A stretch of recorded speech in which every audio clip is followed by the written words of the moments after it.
देखिए, आप एजुकेटेड होने का मैंने पहले ही कहा, कोई रिश्ता समझ से नहीं होता। चाहे वो मेहंदीपुर बालाजी की बात करें या किसी भी ऐसे स्थल की बात करें, किसी में कुछ भी ऐसी रहस्यमय चीज़ नहीं है। इसको बिल्कुल पत्थर की लकीर की तरह समझ लेना चाहिए। इसमें कोई किंतु परंतु नहीं है कि नहीं नहीं नहीं, कहीं तो कुछ होता है और कहीं नहीं होता। कहीं भी कुछ नहीं है। वो एक अजीब सा हिप्नोटिक साइकोलॉजिकल सिनेरियो और माहौल बनाया गया है, लंबे वक्त तक इसका माहौल बना है, तब लोगों पे उन चीज़ों के असर हैं। और फिर आप वहाँ जाकर कभी स्टडी नहीं करते, ऑब्जर्व नहीं करते, उन चीज़ों पर बहुत ध्यान नहीं लाते कि क्या हो रहा है सचमुच में, क्योंकि लोग तो उस समय डरे हुए होते हैं, अपनी भावना में होते हैं, तो वो उसमें बह जाते हैं। कहीं कुछ नहीं होता, ऐसा कोई भी जगह नहीं। उदाहरण आपको बता रहा हूँ, आखिरी बात, उससे आप समझ लेंगे। सम्मोहन का आविष्कार हुआ सबसे पहले, जो इसका देने वाले व्यक्ति थे यूरोप में, मेस्मर। उन्हीं के नाम पर ये बना मेस्मरिज्म। एक सम्मोहन के लिए पहला पुराना वर्ड है मेस्मरिज्म, यानी मेस्मराइज कर दिया। इंग्लिश में कहते हैं कि उन्होंने मेस्मराइज कर दिया, यानी कि आपको इतना प्रभावित कर दिया, वश में कर दिया।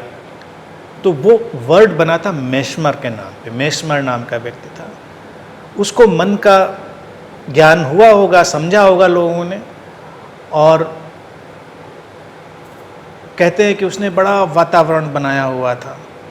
उसके पास एक रॉड रहती थी किसी खास स्टोन की, और बड़े बड़े धनी लोगों के साथ उसका संपर्क था। लोग चिकित्सा के लिए आते थे, और हॉल में जैसे लोग इकट्ठा होते थे तो वो उतरता था ऊपर से अपनी रॉड लेकर, धीरे धीरे। लोग ऊपर से देख रहे होते थे। कहते बस उसके रॉड हिलाते ही लोग ट्रांस में चले जाते थे। तमाम तरह की बीमारियां, वो कहता था, हाथ लोग ऊपर उठाकर खड़े हों, और वो जो ब्रह्मांडी ऊर्जा है वो अपनी रॉड में खींचता था, लोगों को टच करता था, लोगों को बिल्कुल इलेक्ट्रिक शॉक लगते थे, और लोग फील करते थे। कई बार कई जगह पर ऐसी व्यवस्थाएं थी, उनको वो हाथ रख के खड़े होने के लिए कह देता था, खास तरह की दीवारों या रॉड पे, और लोग चिपक जाते थे। उनको लगता था कि हम इसमें स्टक हो गए हैं।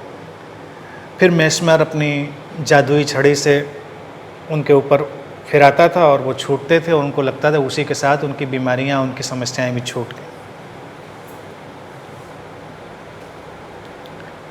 फिर कालांतर में कहते हैं कि अभी तक मनोविज्ञान बहुत सिस्टमेटिक विकसित नहीं हुआ था। उसकी इन बातों से कई जो प्रबुद्ध लोग थे, कई वैज्ञानिक लोग थे, उनको क्लू भी मिले और उस पर आरोप भी लगे कि ये लोगों के साथ प्ले कर रहा है। तो जांच भी उसकी बिठाई गई और लोगों ने शोध करना भी शुरू किया। तो दोनों व्यवस्थाएं समानांतर चली। वो कहते हैं कि फिर धीरे धीरे लोगों को मन का जो सिस्टम है सजेशंस का, और कैसे लोगों को आप सजेशन दे के उनको किसी भी तरह के प्रभाव में डाल देते हैं ट्रांस में, उसको समझा। उस समानांतर समझ का मनोविज्ञान में विकास हुआ, और उसके सारे इस गेम का जो था अंत भी हुआ। लोगों को लगा कुछ तो करता नहीं, ये तो केवल माहौल ज़्यादा बनाता है और हमारे साथ प्ले करता है।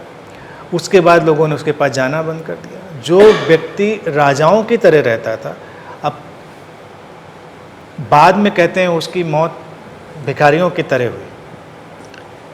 अब ये मेरी आज तक समझ में नहीं आता है कि जो राजाओं की तरह रहता था, मौत भिखारियों की तरह से क्यों हुई। अक्सर ऐसे किस्से सुनने में आते हैं, यानी कि उसकी खुद की लाइफ स्टाइल इतनी विचित्र थी कि वो अपने जीवन को मैनेज भी नहीं कर पाया। यानी कि धन की ही बात करें, यानी कि एक वक्त आपके पास इतना धन तो रहा होगा, फिर चलिए आपका धन का स्रोत बंद हो गए आप उसमें, लेकिन फिर भी आप अगर धन को मैनेज कर लेते तो वो हालत तो ना आती। तो इसका मतलब आपकी आदतें भी खराब रही होंगी, आपकी आदतें ठीक नहीं रही होंगी। तो वर्णन ये है कि वो तो बड़ा बुरी हालत में ख़त्म हुआ, लोगों की सारी उसकी श्रद्धा खत्म हो गई। समानांतर विकसित हुआ मनोविज्ञान, हिप्नोसिस का, सम्मोहन का, क्योंकि जैसे ही लोगों को बात समझ में आ गई, उनको लगा वो कुछ नहीं करता था। अभी आप आज ही कल के न्यूज़पेपर में मैंने पढ़ा, अपने लखनऊ की घटना है, उससे ही आप समझिए, कोई किसी लड़की का जिक्र है, वो अपने पारिवारिक तनाव से इतनी ज़्यादा ग्रस्त थी और उस तनाव को इतना ज़्यादा अपने ऊपर ले लिया था कि उसको साइकोलॉजिकल एमनीजिया क्रिएट हो गई। एमनीजिया कहते हैं स्मृति का हट जाना। वो यहाँ तक भूल गई कि उसका नाम क्या है, वो क्या करती है, मतलब उसका जैसे पूरी तरह से स्मृति चली गई। बाकी बिल्कुल ठीक है, ब्रेन ठीक काम कर रहा है, ब्रेन की सेल्स में कोई प्रॉब्लम नहीं है,